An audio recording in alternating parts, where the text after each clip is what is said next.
નમસ્કાર દર્શક મિત્રો, અમારી આ ખેડૂત ફેમિલી યુટ્યુબ ચેનલ પર તમારું સ્વાગત છે। આજના તાજા સમાચાર, ચાલો મિત્રો વિડીયોમાં અંત સુધી બન્યા રહેજો। ખેડૂતને મળશે અનેક લાભો। ગુજરાત સરકારની વિવિધ ખેડૂત હિતલક્ષી યોજનાઓનો લાભ ખેડૂતોને મળી શકે તે માટે કૃષિ વિભાગ દ્વારા કાર્યરત આઈ ખેડૂત પોર્ટલ આગામી 18મી જૂનથી 7 દિવસ સુધી ખુલ્લું મુકાશે। આઈ ખેડૂત પોર્ટલ પર સ્માર્ટફોન, પાક સંગ્રહ સ્ટ્રક્ચર અને પાણીના ટાંકાના બાંધકામ પર સહાય યોજના માટે ઓનલાઈન અરજીઓ કરી શકાશે। આગામી 18 જૂન 2024ના રોજ સવારે 10:30 વાગ્યા કલાકથી 7 દિવસ માટે આઈ ખેડૂત પોર્ટલ અરજી કરી શકાશે। ખેડૂતોને ખેતીવાડી ખાતાની વિવિધ સહાય યોજનાઓનો લાભ ઘરઆંગણે આસાનીથી મળી રહે તે હેતુસર www.ikhedut.gujarat.gov.in પોર્ટલ તૈયાર કરવામાં આવેલ છે। તો આ યોજના હેઠળ લાભ મેળવવા માંગતા હોય તેવા ખેડૂત મિત્રોએ અરજી કરી શકે છે। આ પોર્ટલ મારફતે વર્ષ 2024થી 25 માટે નીચે મુજબના યોજનાઓ માટે અરજીઓ મેળવવાની થાય છે। 1. સ્માર્ટફોન પર સહાય યોજના। 2. પાક સંગ્રહ સ્ટ્રક્ચર યોજના। 3. પાણીના ટાંકાના બાંધકામ પર સહાય યોજના। ઉપરાંતના સમાચાર। સ્ટેટ બેંક લોકો પર મહેરબાન। 5,000ના રોકાણમાં 55,000નું રોકાણના સંદર્ભમાં વરિષ્ઠ નાગરિકો ફિક્સ્ડ ડિપોઝિટ પર સૌથી વધુ વિશ્વાસ કરે છે। તેનું કારણ એ છે કે મોટા ભાગના વડીલો આ ઉંમરે પૈસાને લઈને કોઈ પણ પ્રકારનું જોખમ લેવા માંગતા નથી, તેથી તેઓ સુરક્ષિત રોકાણ અને ગેરંટી વળતરવાળી સ્કીમ પસંદ કરે છે। એફડીનો એક ફાયદો એ છે કે તમે તેમાં 45 દિવસથી 10 વર્ષ સુધીની મુદત માટે રોકાણ કરી શકો છો। અલગ અલગ શરતો પર અલગ અલગ વ્યાજદર આપવામાં આવે છે। મોટાભાગની બેંકો વરિષ્ઠ નાગરિકોને એફડી પર 0.50% વ્યાજ આપે છે, પરંતુ ની એફડી પર વૃદ્ધોને 1% વધારાનું વ્યાજ આપવામાં આવી રહ્યું છે। આવી સ્થિતિમાં તેમને સારો નફો મળી શકે છે। ઉપરાંતના સમાચાર। પીએમ કિસાન યોજનાનો। પીએમ કિસાન યોજના ખેડૂતોને પ્રધાનમંત્રી કિસાન સન્માન નિધિ યોજનાના 16 હપ્તા મળ્યા છે।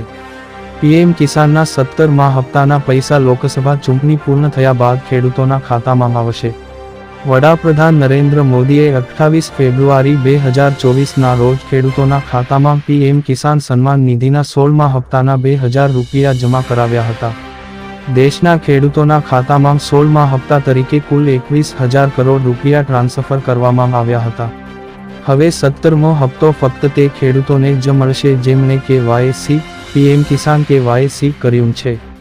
પ્રધાનમંત્રી કિસાન સન્માન નિધિ મેળવતા લાભાર્થી ખેડૂતો માટે પણ સરકારે કેવાયસી કરાવવું ફરજિયાત બનાવ્યું છે। આ યોજનામાં છેતરપિંડી અટકાવવા માટે આમ કરવામાં આવ્યું છે।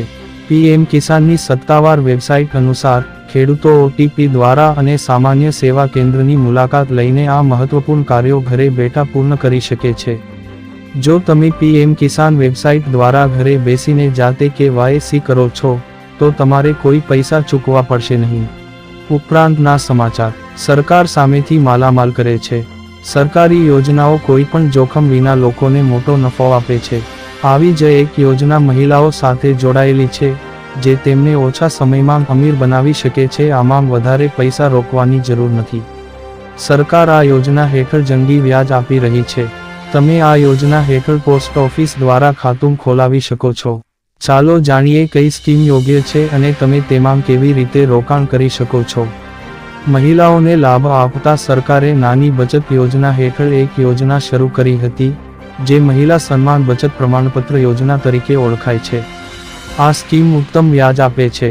ખાસ વાત એ છે કે આ યોજના હેઠળ મહિલાઓ લઘુત્તમ રોકાણ કરીને સારું વળતર મેળવી શકે છે।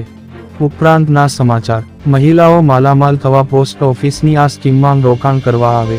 ઘણી સરકારી યોજનાઓ તમે પોસ્ટ ઓફિસમાંથી લઈ શકો છો, જેમાં પીપીએફ, મહિલા સન્માન બચત યોજના, સુકન્યા સમૃદ્ધિ યોજના અને રાષ્ટ્રીય બચત પ્રમાણપત્રનો સમાવેશ થાય છે।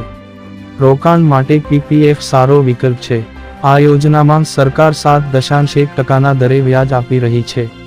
આમાં કોઈ પણ વ્યક્તિ વધુમાં વધુ 1.5 લાખ રૂપિયાનું રોકાણ કરી શકે છે। આમાં ટેક્સ છૂટનો ફાયદો પણ છે। કેન્દ્ર સરકારે નાણાકીય વર્ષ 2023થી 24ના કેન્દ્રીય બજેટમાં મહિલા સન્માન બચત પ્રમાણપત્ર 2023 યોજનાની જાહેરાત કરી હતી। આ યોજના પર 7.5%ના દરે વ્યાજ આપવામાં આવી રહ્યું છે। આમાં કોઈ પણ મહિલા 2 લાખ રૂપિયા સુધીનું રોકાણ કરી શકે છે અને તેની અવધિ પણ 2 વર્ષ છે.